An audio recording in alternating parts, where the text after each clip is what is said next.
오늘 여러분과 더불어서 함께 살펴보실 우리 하나님의 말씀의 제목은 역사를 이루는 힘의 원천이라는 주제의 말씀을 가지고 구원의 그 역사에서 이루어지는 모든 그 일들의 근원이 과연 어디에 있는가, 어떤 힘으로 말미암아서 역사가 이루어지는가를 우리 한번 성경의 가르침을 통해서 살펴보시고 우리 주위에 있는 모든 물리적인 어떤 조건이나 물리적인 환경만 가지고 우리가 또 복음을 할 것이 아니라 보이지 아니하는 가운데 비록 엘리사라는 한 사람만 있다 하더라도 그 아람 군대를 전멸시킬 수 있는 권능이 바로 우리 하나님께 있다는 사실을 우리 모두가 또 인식하시고 그 힘의 근원을 영적인 어떤 안목을 가지고 늘 바라볼 줄 아는 시온의 모든 가족들이 되셨으면 하는 바람입니다. 출애굽기 17장 8절의 말씀 함께 보시겠습니다. 때에 아말렉이 이르러 이스라엘과 르비딤에서 싸우니라. 모세가 여호수아에게 이르되 우리를 위하여 사람들을 택하여 나가서 아말렉과 싸우라. 내일 내가 하나님의 지팡이를 손에 잡고 산 꼭대기에 서리라. 여호수아가 모세의 말대로 행하여 아말렉과 싸우고 모세와 아론과 훌은 산 꼭대기에 올라가서 모세가 손을 들면 이스라엘이 이기고 손을 내리면 아말렉이 이기더니 모세의 팔이 피곤하며 그들이 돌을 가져다가 모세 아래에 놓아 그로 그 위에 앉게 하고 아론과 훌이 하나는 이 편에서 하나는 저 편에서 모세 손을 붙들어 올렸더니 그 손이 해가 지도록 내려오지 아니한지라. 여호수아가 칼날로 아말렉과 그 백성을 쳐서 파하니라.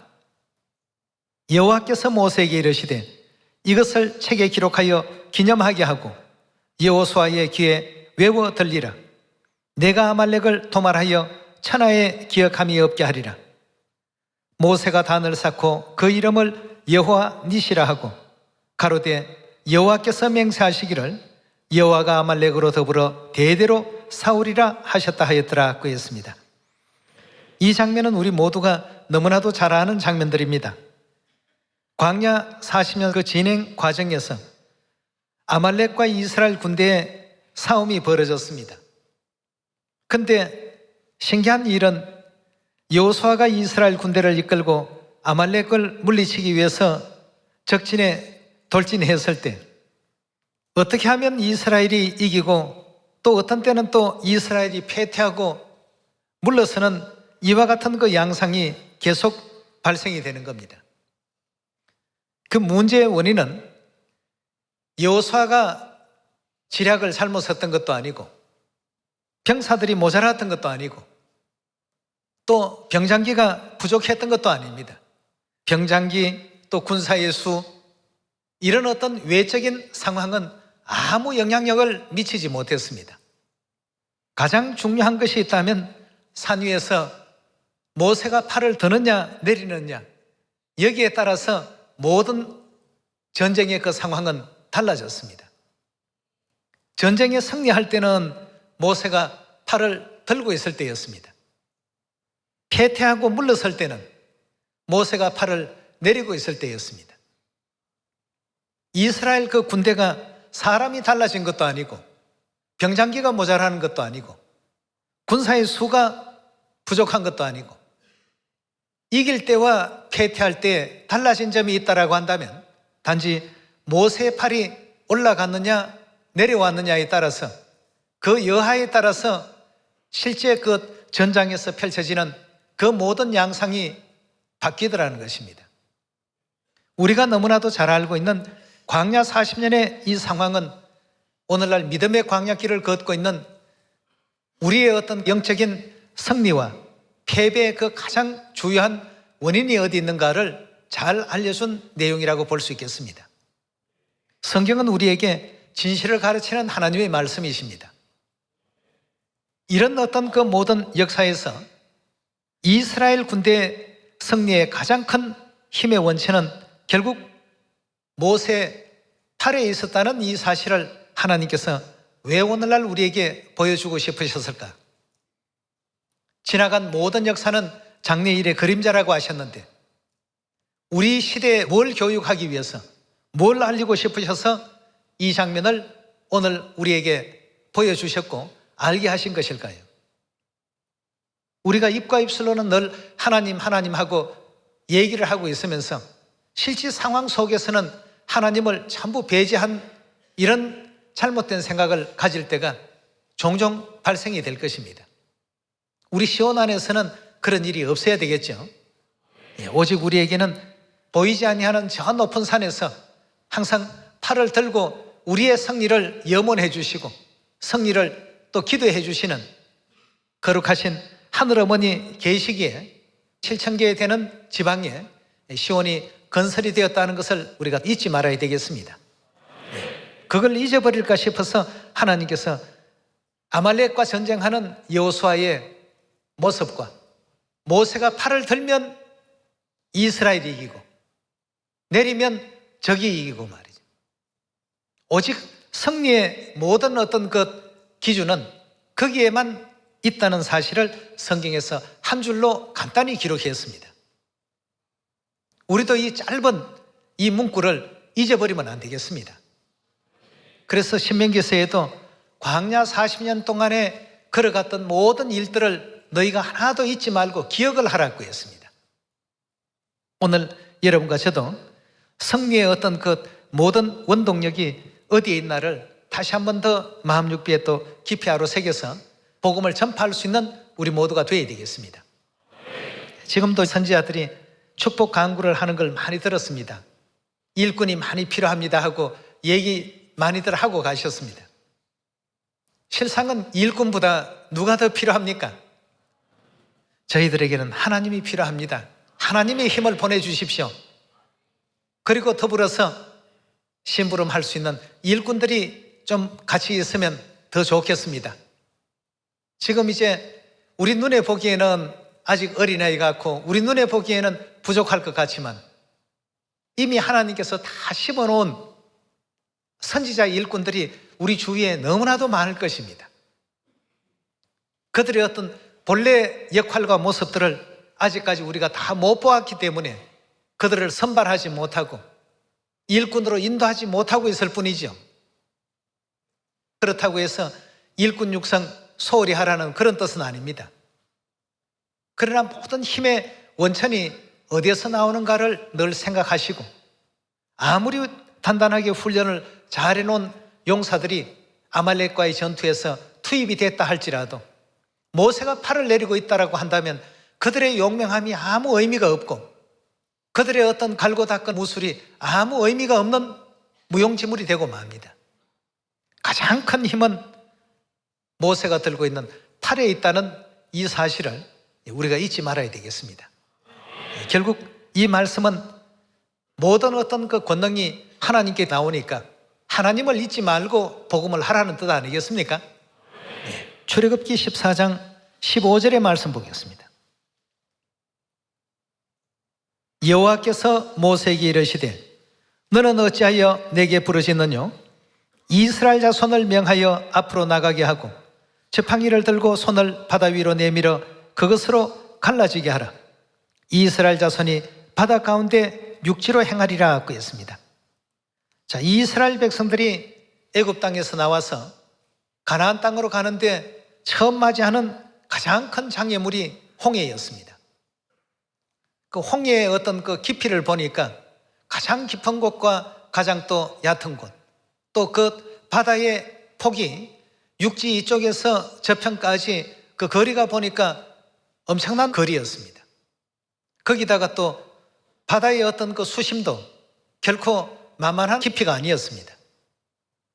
숫자적으로 대략 환산하더라도 약 한 300만 이상의 대인구였습니다. 가지고 갔던 어떤 각종 그 가재 도구들, 생활 필수품들, 거기다가 또 어린아이들, 또 뭐 부녀들, 또 각종 가축들, 이거 다 싣고 바다로 건넌다는 것, 하루 이틀 걸릴 일이 아닙니다. 근데 그런 어려운 그 장에도 하나님께서 함께 해주시니까 얼마나 쉬운 그 길이 되었습니까?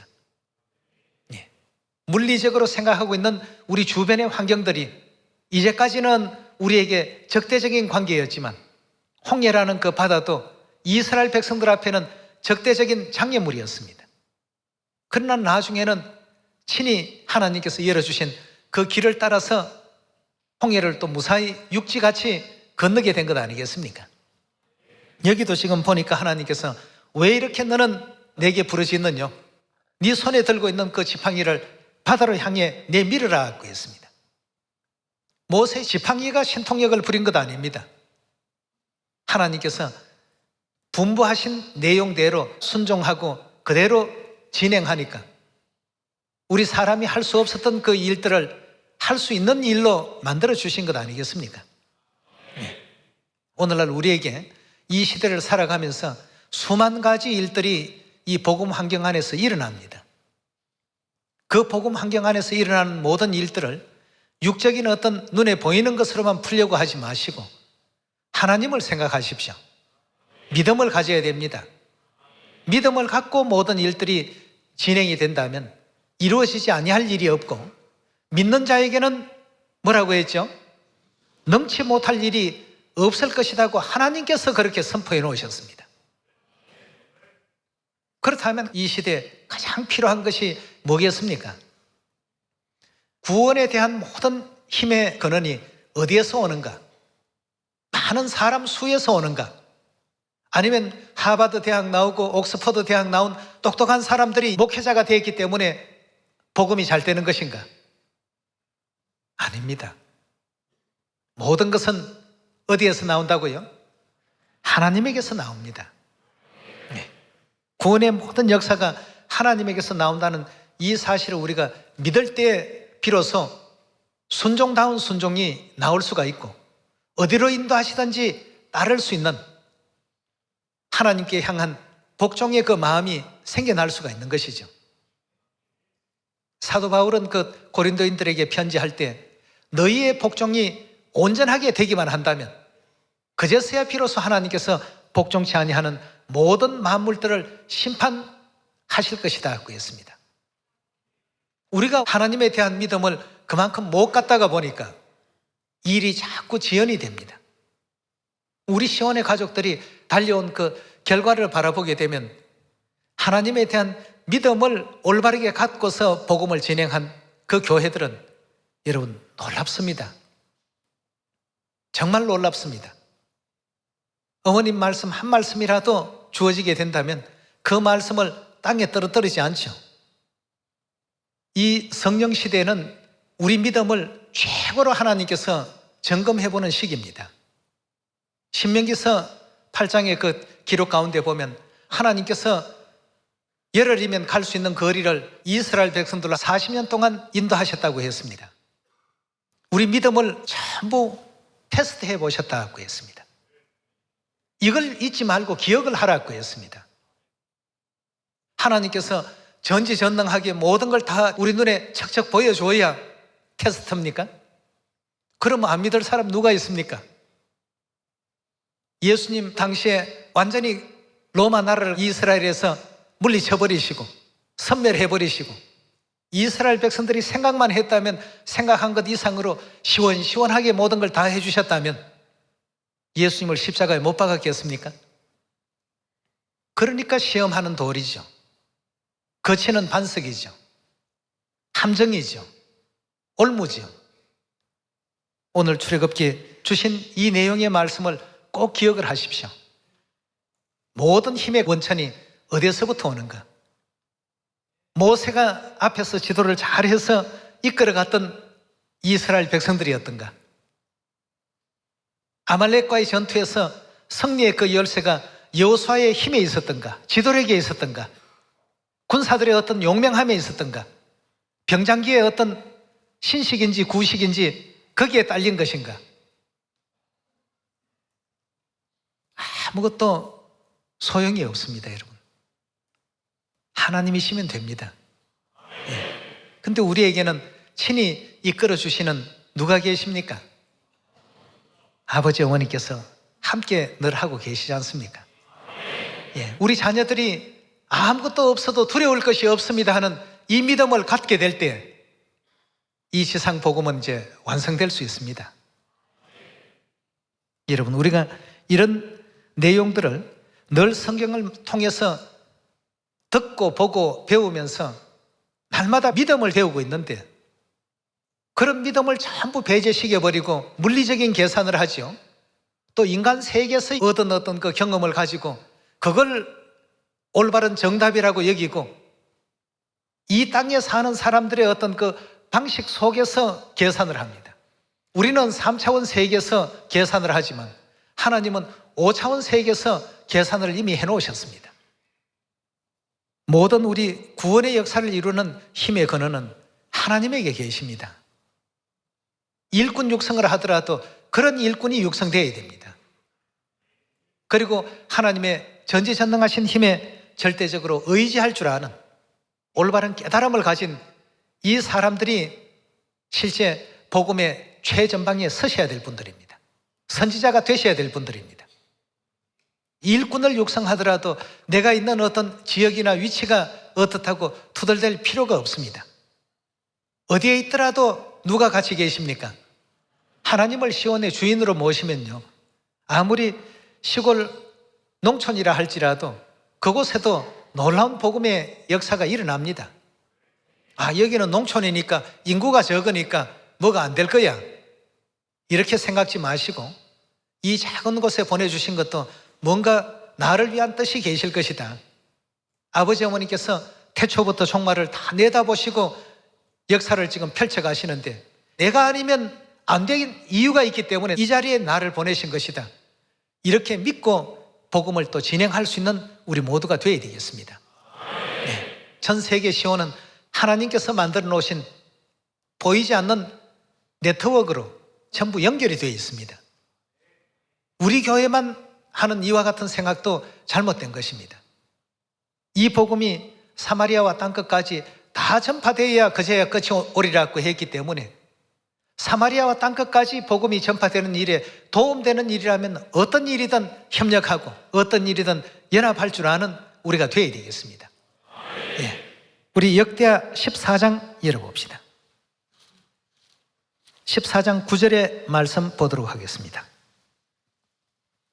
구스 사람 세라가 저희를 치려하여 군사를 몇 명 동원시켰습니까? 100만 명의 군사를 동원시켰습니다. 100만 명이나 되는 엄청난 대군들을 모아가지고 유다를 치기 위해서 이제 내려왔습니다. 10절입니다. 아사가 마주 나아가서 마레사의 서바다 골짜기에서 진치고 100만 대군을 맞이하게 되니까 기가 막히죠. 이걸 어떻게 다 물리칠까 해서 참 하나님 앞에 그 아사 왕이 무릎을 꿇었습니다. 11절입니다. 그 하나님 여호와께 부르짖어 가로되 여호와여, 강한 자와 약한 자 사이에는 주밖에 도와줄 리가 없사오니 우리 하나님 여호와여, 우리를 도우소서. 우리가 주를 의지하며 주의 이름을 의탁하옵고 이 많은 무리를 치러 왔나이다. 여호와여, 주는 우리 하나님이시오니 원컨대 사람으로 주를 이기지 못하게 하옵소서 하였더니 여호와께서 구스 사람을 아사와 유다 사람 앞에서 쳐서 패하게 하시니 구스 사람이 도망하는지라. 아사와 그 쫓는 자가 구스 사람을 쫓아 그랄까지 이르매 이에 구스 사람이 엎드러지고 살아남은 자가 없었으니 이는 여호와 앞에서와 그 군대 앞에서 패망하였습니다.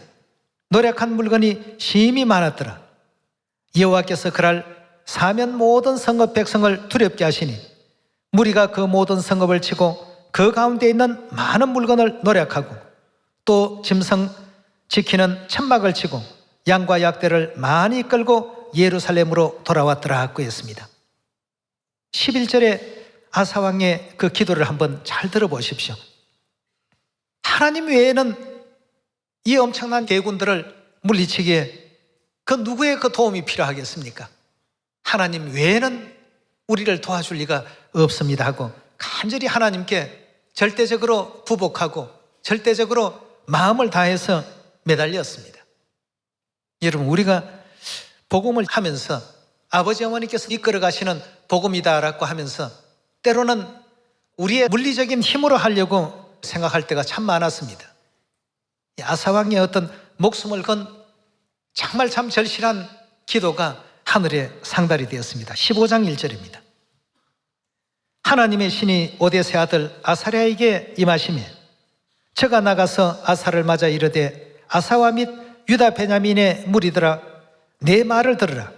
너희가 여호와와 함께하면 여호와께서 너희와 함께 하실지라. 너희가 만일 저를 찾으면 저가 너희를 만난 바 되시려니와 너희가 저를 버리면 저도 너희를 버리시리라.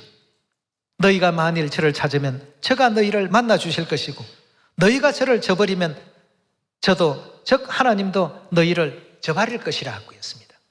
하나님께 저버림 바 되고 목회를 하고 전도를 하려고 하니 전도의 문이 열릴 수가 있습니까? 전도의 길이 열리겠습니까? 하나님께서 어찌하실까? 하나님의 생각은 어떠 하실까? 하나님은 이 상황에서 무엇을 원하고 계실까? 3절에 계속 보겠습니다. 이스라엘에는 참신이 없고 가르치는 제사장도 없고 율법도 없은 지가 이제 오래였으나 하나님은 존재하시는데 그 존재하시는 하나님을 찾지 않습니다. 잊어버렸죠. 하나님은 힘의 원천이요 구원의 원천이라는 사실을 까마득히 잊고 있습니다. 4절의 말씀 보시면 그 환난 때에 이스라엘 하나님 여호와께로 돌아가서 찾으매 저가 그들의 만난 바가 되셨으니 그때 열국에 거한 모든 백성이 크게 요란하여 사람의 출입이 평안치 못하며 이 나라가 저 나라와 서로치고 이 성읍이 저 성읍과 또한 그러하며 피차에 상한 바 되었나니 이는 하나님이 모든 고난으로 요란케 하셨음이라 하고 했습니다. 하나님을 찾지도 않고 하니까 그 이 성읍과 저 성읍이 서로 피를 튀기는 그런 어떤 사생결단을 내는 이런 일들이 생겨나게 되었고 말이죠. 여러분, 우리 교회가 아무리 7,000개가 되고 7만 개가 되더라도 우리는 하늘 죄인들이라는 이 사실을 잊지 마시고 아버지 어머님 앞에 오늘은 또 어떤 회개를 해서 이 양무리들을 또 돌보고 또 봉사를 할까? 이런 어떤 믿음의 마음을 우리가 가져야 되겠습니다. 7절에 계속 보겠습니다. 그런즉 너희는 강하게 하라. 손이 약하여지지 않게 하라. 너희 행위에서 상급이 있음이니라. 우리 행위에서 상급이 있게 된다고 했습니다. 8절입니다. 아사가 이 말 곧 선지자 오뎃의 예언을 듣고 마음을 강하게 하여 가정한 물건을 유다와 베냐민 온 땅에서 제하고 에브라임 산지에 빼앗은 성읍에서 제하고 또 여호와의 낭실 앞 여호와의 단을 중수하고 하나님 앞에 그동안 부족했던 것 잘못되었던 걸 전부 재정비하기 시작하고 하나님께서 가정이 여긴다고 하시면 우상도 전부 박멸해버리고 또 태우가 잘못된 어떤 우상을 버리지 아니하고 계속 가지고 있으니까 태우의 직위마저도 폐해버리고 하나님께서 기뻐하시는 뜻을 그렇게 철저하게 아사왕이 따랐기 때문에 아사의 그 생전에 하나님께서 큰 복을 이와 같이 주셨던 역사가 있었죠. 우리 계속해서 한번 봅시다. 9절입니다. 또 유다와 베냐민의 무리를 모으고 에브라임과 므낫세와 시므온 가운데 나와서 저희 중에 우거하는 자를 모았으니 이는 이스라엘 사람들이 아사의 하나님 여호와께서 그와 함께 하심을 보고 아사에게로 돌아오는 자가 많았음이라 하고 했습니다. 우리 모든 선지자들이 하나님과 함께하고 있다는 사실을 하나님께서는 영적인 영감을 열어서 다 보게 하십니다. 아, 하나님께서 함께 하시는 자시구나. 구름대같이 몰려오죠. 세속적인 생각에 높은 생각만 하고 있고 지기만 생각하고 있다라고 한다면 거기에는 하나님이 함께하지 아니하신 연고로 인해서 우리의 목소리가 아무리 높이 외쳐진다 하더라도 따라주지 않습니다. 이런 복음 해서는 안 됩니다. 여기도 지금 보니까 하나님 여호와께서 아사왕과 함께 하심을 그들이 보고 전부 아사왕에게 몰려오기 시작했더라고 되어 있지 않습니까? 우리 선지자들이 그렇게 중요한 위치에 있습니다. 10절입니다. 아사왕 15년 3월에 저희가 예루살렘에 모이고 그날에 노력하여 온 물건 중에서 소 700과 양 7천으로 여호와께 제사를 드리고, 아사왕이 이런 하나님의 은총을 입고 힘의 원천이 하나님께 있다는 사실을 절대적으로 깨달아 버렸기 때문에 하나님께서 기뻐하시는 일이 뭘까? 날마다 그걸 생각합니다. 하나님께서 나를 떠나지 아니하시게 하실 수 있는 일이 무엇일까? 우상을 박멸하고 하나님의 그 무너진 이와 같은 제단들을 다시 수축하고 세우고, 이렇게 해서 하나님을 굉장히 기쁘시게 해드리는 이런 일에 마음과 뜻을 다 모았던 것이죠. 11절에 계속 봅니다. 그날에 노력하여 온 물건 중에 소 700과 양 7천으로 여호와께 제사를 드리고, 또 마음을 다하고, 뭘 다했다고 했죠? 성품을 다하며 열조의 하나님 여호와를 찾기로 언약하고, 뭐든지 하나님을 찾고 하나님을 구하는 이와 같은 일로 언약까지 해버렸습니다. 무릇 이스라엘 하나님 여호와를 찾지 아니하는 자는 대속 남녀물언하고 죽이는 것이 마땅하다. 하나님을 찾지 않고 하나님께 마음을 두지 아니하는 사람들은 차라리 이 세상에 없어지는 것이 낫겠단 말이죠. 이렇게까지 강경하게 절대적인 마음을 하나님께 비쳤습니다. 이건 말과 혀로만 하는 것이 아니고 실제 그의 행동으로서 이와 같이 하게 된 것이죠. 14절입니다. 무리가 큰 소리로 부르며 피리와 나팔을 불어 여호와께 맹세하며 온 유다가 이 맹세를 기뻐하는지라. 무리가 마음을 다하여 맹세하고 뜻을 다하여 여호와를 찾았으므로 여호와께서도 저희의 만난 바가 되시고 그 사방에 평안을 주셨더라. 아사왕의 모친 마아가가 아세라의 가증한 목상을 만들었으므로 아사가 그 태우의 위를 폐해버렸다 하고 했습니다. 하나님께서 싫어하는 일을 왜 했느냐? 태우의 위를 이와 같이 폐해버리고 그 우상을 찍고 빻아서 기드론 시내가에서 불살라버렸더라 하고 했습니다. 여러분, 우리가 잘 아는 역대 열왕 중에 히스기야 왕이나 요시야 왕, 또 아사 왕과 같은 이런 어떤 왕들이 그들의 뭔가 깨달은 바가 있었습니다. 모든 그 이스라엘 백성들이 왕에게로부터 마음이 멀어져 있을 때 이 아사 왕과 같이 하나님, 절대적으로 하나님 없이는 이루어질 수 있는 일이 없습니다 하고 절대시 했을 때, 그때부터 하나님께서는 백성들로 하여금 하나님께서 함께하는 왕이다 하는 이와 같은 영적인 상태를 전부 보여주게 된 것입니다. 그 힘이 말을 하지 않아도 전부 뻗쳐갔습니다. 모든 백성들이 그런 왕에게 전부 돌아왔습니다. 여러분, 이렇게 된다고 한다면 복음을 어떻게 해야 되는지 여기서 우리 힌트를 얻을 수 있지 않습니까? 예. 하나님 기뻐하시는 일을 찾아야 됩니다. 예. 여러분들 생각에는 안 보일 줄 알지만 하나님께서 함께하는 사람과 하나님께서 함께하지 않는 사람에게는 하나님께서 주시는 영적인 어떤 그 힘이, 영적인 어떤 그 광채가 다릅니다. 하나님께서 기뻐하지 아니하는 것은 어떤 것이라도 태우라고 한다면 친족 아닙니까? 태우의 위를 폐해버리고 하나님께 잘못하는 사람들은 가까이 하지 않겠단 말이죠. 신명기서 8장 1절의 말씀 함께 보겠습니다. 내가 오늘날 명하는 모든 명령을 너희는 지켜 행하라. 그리하면 너희가 살고 번성하고 여호와께서 너희의 열조에게 맹세하신 땅에 들어가 그것을 얻으리라. 내 하나님 여호와께서 이 40년 동안에 너로 광야의 길을 걷게 하신 것을 기억하라. 이걸 꼭 기억하라고 했습니다. 이는 너를 낮추시며 너를 어떻게 했다고요? 시험했다고 했습니다. 이 시험했다는 이 사실을 절대 우리 잊으면 안 됩니다.